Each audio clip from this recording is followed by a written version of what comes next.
जय श्री राधे। श्री भगवानुवाच महर्षिणां भृगुरहम् गिरामस्मेकमक्षरम्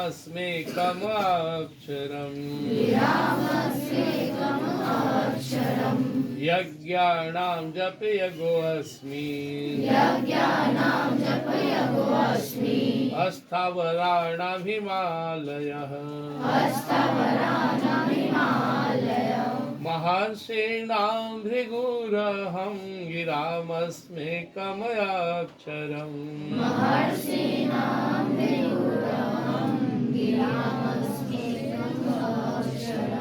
यज्ञानां जपयगोऽस्मि अस्थावराणां हिमालयः।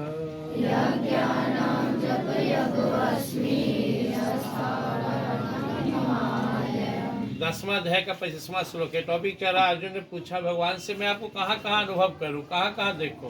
जैसे हम चर्चा करते रहते हैं कि हम लोग भगवान का अनुभव करने के लिए मंदिर जाते हैं, संत का दर्शन करते हैं, पंथ यानी धर्म पथ पे चलते हैं, ग्रंथ पढ़ते हैं।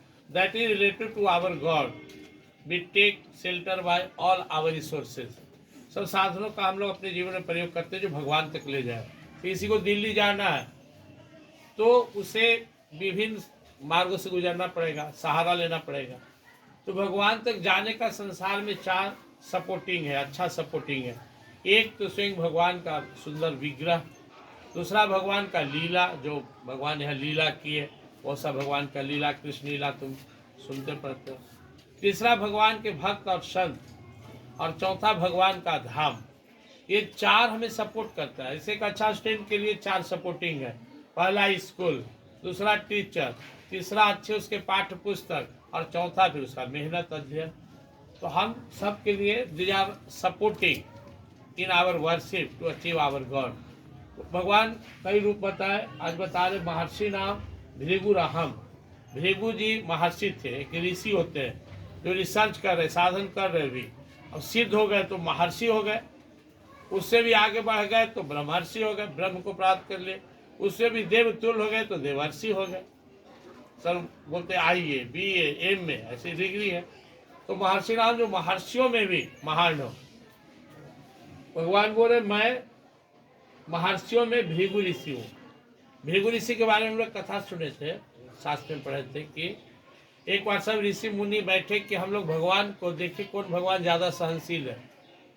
तो भृगु जी को भेजा गया, पहले ब्रह्मा जी के पास गया। ब्रह्मा जी के मानस पुत्र है, तो गए, अब प्रणाम उणाम नहीं किए, चुपचाप आके बैठ गए। ब्रह्मा जी बोले कोई भी सम्मानीय व्यक्ति को प्रणाम करने से वो आशीर्वाद देता है। अगर तुम उसे प्रणाम नहीं करोगे तो गुस्सा आएगा, उसे भी अगर संत प्रवृत्ति के तो नेग्लेक्ट कर देगा, हटा देगा, मन से हटा देगा, चलो तुम ऐसा ही हो। तो बेटा थे, मेरा बेटा बिगड़ रहा, उनके अंदर भावना उठा। क्योंकि प्रणाम करने का अर्थ होता है कि हम आपके लिए ओबीडियंट है, फॉलोअर है, आपको बताए मार्ग पर चल रहे। कि गर्म हो गए, तो उदंड हो गया, तो बुद्धि नहीं है, छोड़िए ना भी काम से, भाग भाग, कोई काम नहीं सुने। ये तो आए थे चेक करने, फिर गए शंकर भगवान के पास। वहां भी राम सलाम नहीं किए, वहां भी कुछ उटपुटांग किए, तो वो खदेड़ दिए, निकाले त्रिशूल। तो वहां से गए विष्णु भगवान के पास, चलिए इनको चेक करते हैं। तो विष्णु भगवान को पहले पता चल गया कि आ रहे हैं, हमारा टेस्ट ले लें। तो विष्णु भगवान लेटे हुए थे और उनकी धर्मपत्नी श्री लक्ष्मी जी उनका चरण दबा रही थी। अब बोले विष्णु भगवान कि थोड़ा लीला करना, एक भक्त हम लोग का परीक्षा लेने आ रहा है, तुम जल्दी से लेट जाओ, हम तुम्हारा पैर दबाएंगे। लक्ष्मी जी को तैयार कर लिया और विष्णु भगवान पैर दबाने लगे।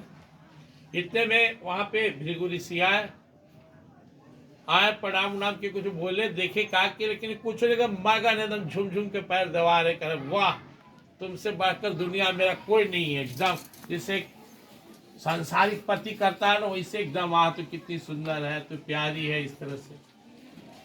अब देखे ना भृगु ऋषि, इनको इतना क्रोध आ गया। ये आए थे टेस्ट लेने की किनमें क्रोध है नहीं है, अभी भूल गए। इनको इतना गुस्सा आया कि वो विष्णु भगवान पर अपने चरण से प्रहार कर दिया, सीधे मार दिए उनके सीना में पैर से। भगवान कितना दयालु है कि पैर उनका पकड़ के बोले अरे पैर में आपको चोट तो नहीं लगा, मेरा इतना कठोर सीना है, आपका इतना मुलायम चरण है। तब भृगु ऋषि होश में आए कि हम क्या क्यों, रोने लगे। तो भगवान बोले तो भक्तों के बस में है, आज से आपका एक चरण चिन्ह मेरे लिए आभूषण हो गया। तुम देखोगे विष्णु भगवान के सीने पे एक चरण का चिन्ह है, वो भृगु ऋषि का। लेकिन लक्ष्मी जी को अच्छा नहीं लगा, तो नाराज होगी, फिर लंबा कहानी आगे पढ़ोगी। तो आकर घोषणा के भृगु ऋषि कि आप प्रभु सचमुच सबसे महान है। वास्तव में हमारे विष्णु भगवान, हमारे श्री कृष्ण भगवान का सबसे अच्छा रिप्रेजेंटेटिव है।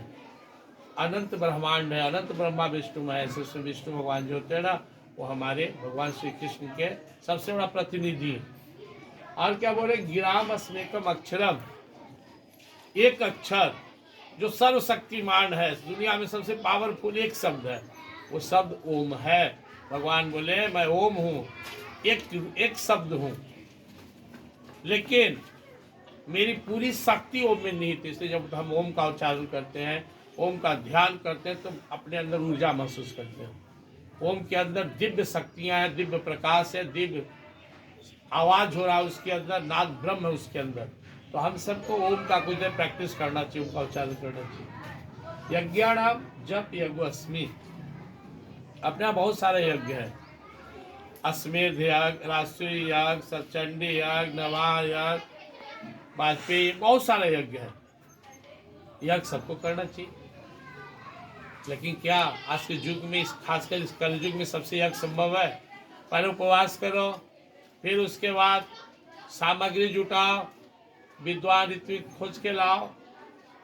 इस कलिकाल में बहुत कम मिलेंगे जिनको मंत्रोच्चारण सही है, पूजा पाठ का सामग्री सही है।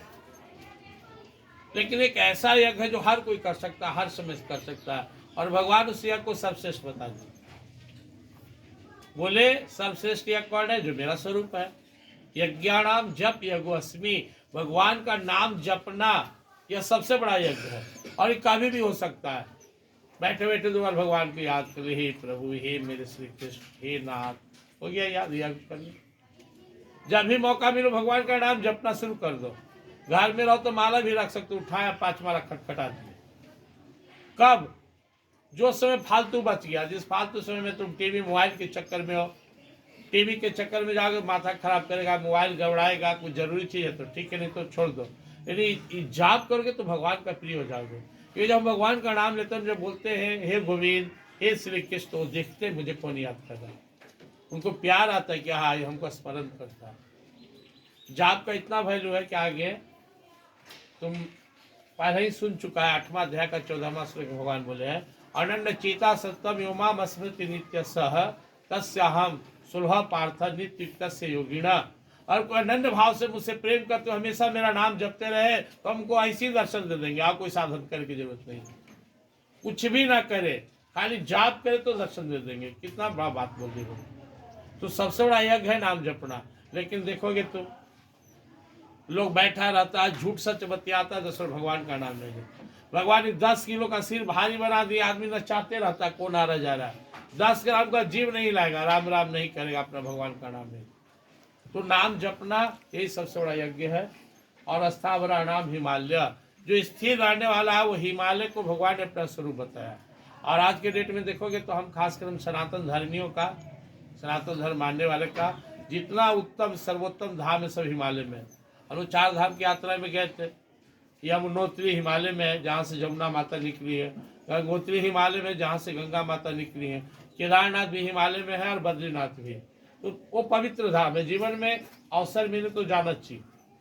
वहाँ जाते एकदम मन शांत हो जाएगा। आज भी ऐसा कहा जाता है कि हिमालय पहाड़ की कंदराओं में, गुफाओं में हजारों ऋषि मुनि यज्ञ कर रहे हैं। तो आज का भाव यही है कि जो भी सर्वश्रेष्ठ रूप है भगवान का, जिसको देखने से तुम्हारे हृदय में स्पंदन हो, तुम्हारे हृदय में स्फूर्णा हो, प्रेरणा हो, वहाँ भगवान को अनुभव करना। और इसका दूसरा अर्थ है अच्छा चीज देखना, घर में अच्छा चीज रखना, भगवान का तस्वीर रखना, सुंदर सुंदर जो संत महात्मा है उनको रखना, आलतू फालतू बचना। सब ध्यान करो, जितने भी ऋषि मुनि संत महात्मा है सब भगवान के ही गुणगान कर रहे, इसलिए भगवान को विभूति है।